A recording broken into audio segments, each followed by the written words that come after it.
আজকের এই প্রচণ্ড বৃষ্টির মধ্যে আমাকে নৌকায় করেই রাত কাটাতে হবে, কিন্তু সমস্যা হলো সঙ্গে খাবার নেই, মাছও ধরতে পারছি না। আর চারপাশে এত পানি যে নিজের পথটাই দেখা যাচ্ছে না। তারপরও আমাকে এগিয়ে যেতেই হবে, কারণ আজ রাতে বেঁচে থাকার জন্য হাতের কাছে যা পাবো সেটাই আমার খাবার হবে। ভিডিওটা শেষ পর্যন্ত দেখুন, কারণ শেষ পর্যন্ত কি খেয়ে রাত কাটালাম সেটা হয়তো আপনিও ভাবতে পারবেন না।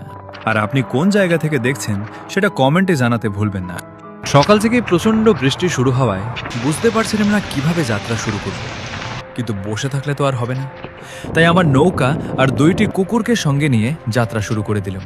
কিছুক্ষণ পরেই বৃষ্টির তীব্রতা আরও বেড়ে গেল। চারপাশে এত পানি আর বৃষ্টি হচ্ছিল যে আশেপাশে কিছুই ভালোভাবে দেখা যাচ্ছিল না। আমি ঠিক পথে যাচ্ছি কিনা সেটাও বুঝতে পারছিলাম না। এর মধ্যে আমার 2টি কুকুরও পুরোপুরি ভিজে গেল। কিন্তু এই পরিবেশে শুধু বসে থাকলে তো আর বেঁচে থাকা সম্ভব নয়। তাই খাবারের জন্য আমি আমার জালটা পানিতে ফেলে দিলাম, যদি কিছু মাছ পাওয়া যায়। পাশেই কিছু শামুক দেখতে পেলাম, সেগুলোও সংগ্রহ করে রাখলাম। পরে এগুলো ব্যবহার করে বড়শিতে মাছ ধরার চেষ্টা করব। বৃষ্টিতে ভিজতে কার না ভালো লাগে? আপনারও যদি এমন বৃষ্টি ভালো লাগে তাহলে ভিডিওটা আপনার বন্ধুদের সঙ্গে শেয়ার করে দিন। কিন্তু এই পরিবেশে সারাদিন বৃষ্টির মধ্যে থাকা সত্যিই অনেক কঠিন। এভাবে বৃষ্টি চলতে থাকলে শরীর অসুস্থ হয়ে যেতে পারে। তার উপর রাতে করে রাতে কি খাবো সেটাও তখনও জানতাম না।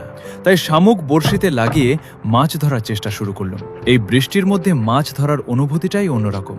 আপনারও যদি এমন পরিবেশ ভালো লাগে তাহলে ভিডিওটিতে একটি লাইক দিয়ে দিন। অনেকক্ষণ চেষ্টা করেও আজ প্রকৃতি আমার সহায় হলো না, কোনো মাছই পেলাম না। তখন বুঝতে পারছিলাম না রাতে কি খাবো। ঠিক সেই সময় মনে পড়ল আমার কাছে কিছু ফল রয়েছে। এই ফলগুলোর নাম আপনি জানলে অবশ্যই কমেন্টে জানাবেন। আপনারাও কি ফেসবুক, ইউটিউব, ইনস্টাগ্রাম বা টিকটকে মিলিয়ন ভিউ পেয়ে টাকা ইনকাম করতে চান, অথবা অরিজিনাল ফলোয়ার, লাইক, ভিউ ও অন্যান্য সোশ্যাল মিডিয়া সার্ভিস নিতে চান? তাহলে আজকের স্পন্সর আপনাদের জন্য। প্রথমে গুগল বা ক্রোমে গিয়ে smmguard.com সার্চ করুন। এরপর গুগল অ্যাকাউন্ট দিয়ে খুব সহজেই লগ ইন করে নিন। লগ ইন করার পর ফেসবুক, ইউটিউব, ইনস্টাগ্রাম, টিকটক সহ আরও অনেক প্ল্যাটফর্মের বিভিন্ন সার্ভিস দেখতে পাবেন। আপনার প্রয়োজন অনুযায়ী খুব সহজেই সেখান থেকে অর্ডার করতে পারবেন। অর্ডার করার আগে বাম পাশের অ্যাড ফান্ডস অপশনে গিয়ে আপনার অ্যাকাউন্টে ব্যালেন্স যোগ করুন। বিকাশ, নগদ, রকেট ও উপায়ের মাধ্যমে খুব সহজেই পেমেন্ট করা যাবে। টাকা যোগ করা হয়ে গেলে আপনারা এখান থেকে খুব সহজেই ফলোয়ার নিতে পারবেন। আর বিস্তারিত জানতে বা কোনো সমস্যা হলে স্ক্রিনে দেওয়া নম্বরে যোগাযোগ করুন। এখন চলুন আবার মূল ভিডিওতে ফিরে যাই। ফলগুলো ভালোভাবে পরিষ্কার করে পানিতে সিদ্ধ করতে দিলাম। বাইরে তখনও প্রচণ্ড বৃষ্টি চলছে। রাতের খাবার হিসেবে এগুলোই আমার ভরসা। সিদ্ধ হয়ে যাওয়ার পর ছোট্ট চুলায় সামান্য তেল দিয়ে ফলগুলো ভেজে নিলাম। এমন পরিস্থিতিতে আসলে পছন্দ করার মতো